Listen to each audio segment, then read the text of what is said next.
Belajar mandiri, pintar bersama. Assalamualaikum warahmatullahi wabarakatuh. Salam sejahtera buat kita semua. Sobat pelatihan, berjumpa kembali dengan saya Saiful Nurdin. Pada video pembelajaran sebelumnya, kita sudah mengenal pengertian prinsip dan model pembelajaran. Selanjutnya, pada video kali ini, kita akan sharing mengenai pembelajaran, berdiferensiasi, dan asesmennya.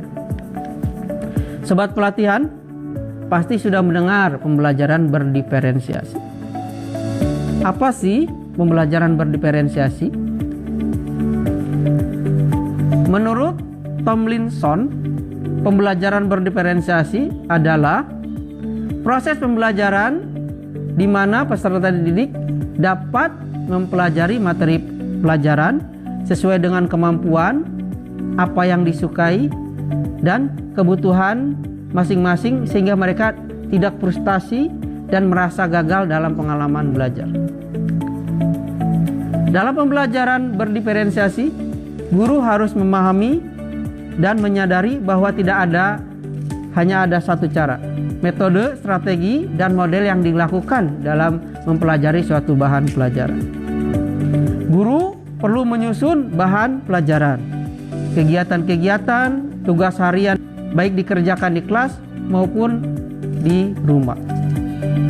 Asesmen akhir, minat, atau hal apa yang disukai peserta didik dalam belajar dan bagaimana cara menyampaikan pelajaran yang sesuai dengan profil belajar peserta didik.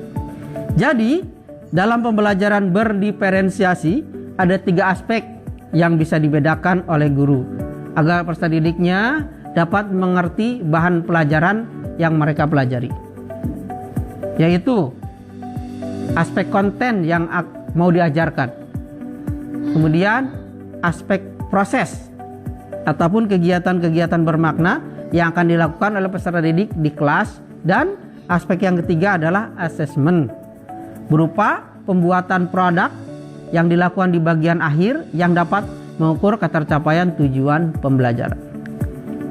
Sobat pelatihan yang kami banggakan, Tomlinson sebagai pionir dari pembelajaran berdiferensiasi dengan menuliskan bahwa ada beberapa karakter dasar yang menjadi ciri khas dalam pembelajaran berdiferensiasi.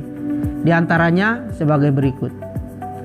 Guru secara proaktif, kemudian menekankan kualitas daripada kuantitas, berakar pada asesmen, menyediakan berbagai pendekatan, berorientasi pada peserta didik, kemudian merupakan campuran dari pembelajaran individu dan klasikal, bersifat hidup.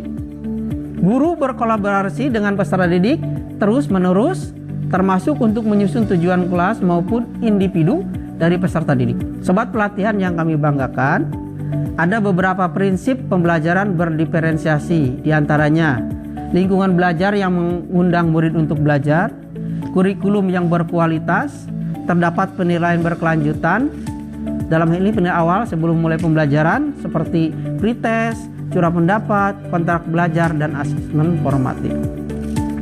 Pembelajaran yang responsif. Melalui asesmen formatif, guru dapat mengetahui apakah kekurangan-kekurangannya dalam membimbing peserta didiknya untuk memahami isi pelajaran. Setelah mengetahui hal-hal tersebut, guru harus merespon dan mengubah pembelajarannya sesuai dengan kebutuhan para peserta didik yang ada di kelasnya. Dan manajemen kelas efektif,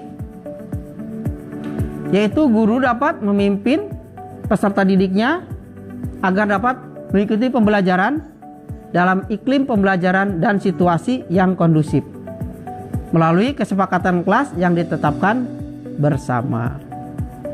Sobat pelatihan yang kami banggakan, setiap manusia diciptakan unik dan khusus oleh Allah Subhanahu wa taala. Tidak ada satu orang pun yang sama persis. Demikian juga halnya dengan peserta didik di kelas. Di dalam diri setiap anak ada karakter dan potensi yang berbeda satu sama lainnya yang harus diperhatikan oleh guru. Tomlinson menjelaskan keragaman peserta didik dipandang dari 3 aspek yang berbeda, yaitu kesiapan belajar, pengertian kesiapan di sini adalah sejauh mana kemampuan pengetahuan dan keterampilan awal peserta didik dalam mencapai tujuan pembelajaran. Minat memiliki peranan yang besar untuk menjadi motivator dalam belajar. Guru dapat menanyakan kepada peserta didik apa yang mereka minati, atau hobi, atau pelajaran yang disukai. Kemudian, profil atau gaya belajar. Profil gaya belajar peserta didik mengacu pada pendekatan atau bagaimana cara yang paling disenangi oleh peserta didik, agar mereka dapat memahami pembelajaran dengan baik. Ada yang dapat belajar lewat pendengaran saja. Nah, ini sebutnya auditory. Ada juga yang harus melihat gambar, atau ada yang cukup melihat tulisan-tulisan saja. Nah, ini yang disebut visual.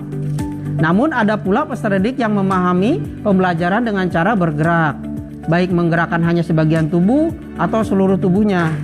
Nah, ini disebut kinestetik. Sobat pelatihan yang kami banggakan, dalam pembelajaran berdiferensiasi ada 4 aspek yang dalam kendali atau kontrol guru. Adalah konten, proses, produk, dan lingkungan atau iklim belajar di kelas. Pertama, konten. Apa yang dipelajari? Yang dimaksud dengan konten adalah materi apa yang akan diajarkan oleh guru di kelas. Dalam pembelajaran diferensiasi ada 2 cara membuat konten pembelajaran berbeda, yaitu menyesuaikan apa yang akan diajarkan oleh guru berdasarkan tingkat kesiapan dan minat peserta didik, dan menyesuaikan bagaimana konten yang akan guru ajarkan berdasarkan profil gaya belajar peserta didik. Strategi yang dapat dilakukan oleh guru untuk dapat mendiferensiasi konten tersebut adalah menyajikan materi yang bervariasi, menggunakan kontrak belajar, menyediakan pembelajaran mini, menyajikan materi dengan berbagai mode pelajaran, dan menyediakan berbagai sistem yang mendukung. Demikian sharing video pembelajaran dari kami. Selanjutnya kita akan sharing proses atau bagaimana mempelajarinya. Semoga bermanfaat. Sampai jumpa dan salam memandu.